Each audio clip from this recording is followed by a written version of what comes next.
This is TV47 Breakfast with me, Fred Indimuli, and my panelists are making noise here. Allow me to introduce the newest panelist who has come with a lot of the discussions right now. Is Hans Roop, MP aspirant from SOP and also a political analyst. Hans, I know you missed out on that discussion about the judiciary and what's happening there. So I'll give you just about 2 minutes.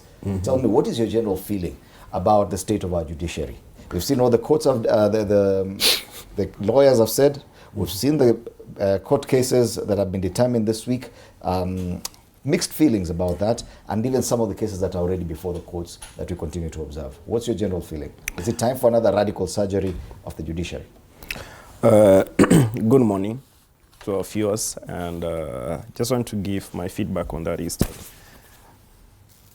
we live in a world that is very unfair today. You know, when you write 6, Fred, the other person from the other end sees it as 9.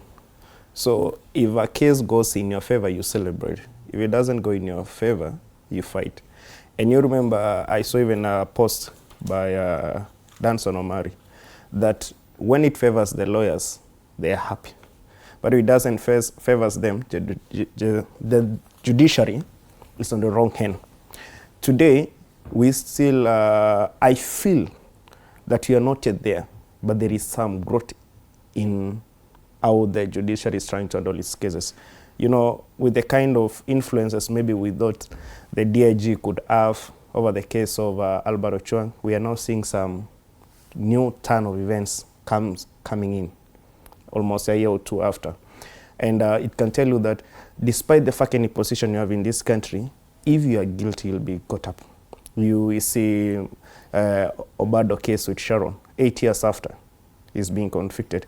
We saw the other KDF guy who went into prison after several years. So somehow, despite the fact we are not really there, and we know that there are still some kind of issues that are going on in judiciary, that we really hide them to straighten them and tie them up, we feel that there is some progress. There is some progress. As a country, as much as you might not have all of it, it's good to appreciate that there is a process that is coming on, that is coming in. And also, if you see whatever happened, even for the Wasingishu Senator, Mandago, when I really followed it, and I studied, I heard some of my friends saying that the 1.1 billion shillings was sold and so was lost, and there are students who sold lands, and that is true.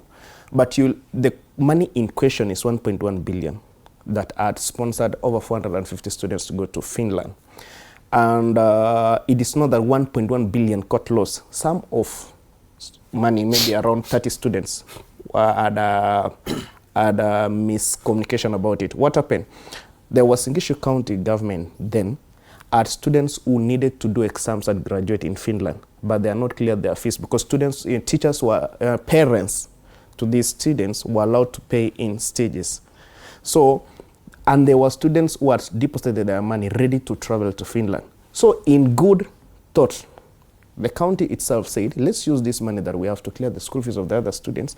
By the time their teachers clear their fees, we replace with these ones. Then some of the parents chose not to pay, and that's where the gap came in. And now that there's always politics that can play around anywhere, demonstrations and so on were organized. When they went to court, 138 witnesses were brought in, and all the kind of evidences they brought didn't let Mandako to have a case to answer, because you realize some of the cases that were there, some of the students traveled after Mandako had become a senator and we had a new governor. So.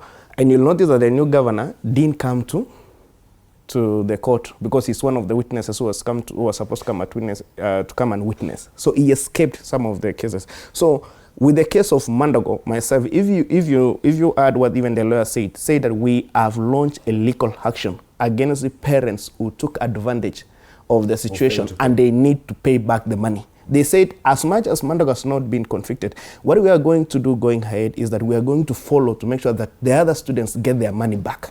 Okay. And we hope that goes and everybody gets what they deserve for every satisfaction.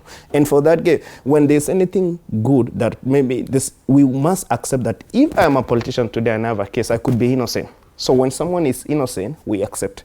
You get it? And that's why I accepted my friend here, Babu. If Ricky G was not rightly impeached, yeah, you cannot accept on this other end that you want to blame on this other end. Where facts are facts. If you do not have real facts about it, let's just let it. But as it is today, I feel judiciary has taken just a step better going forward. Yeah. Justice delayed is justice denied.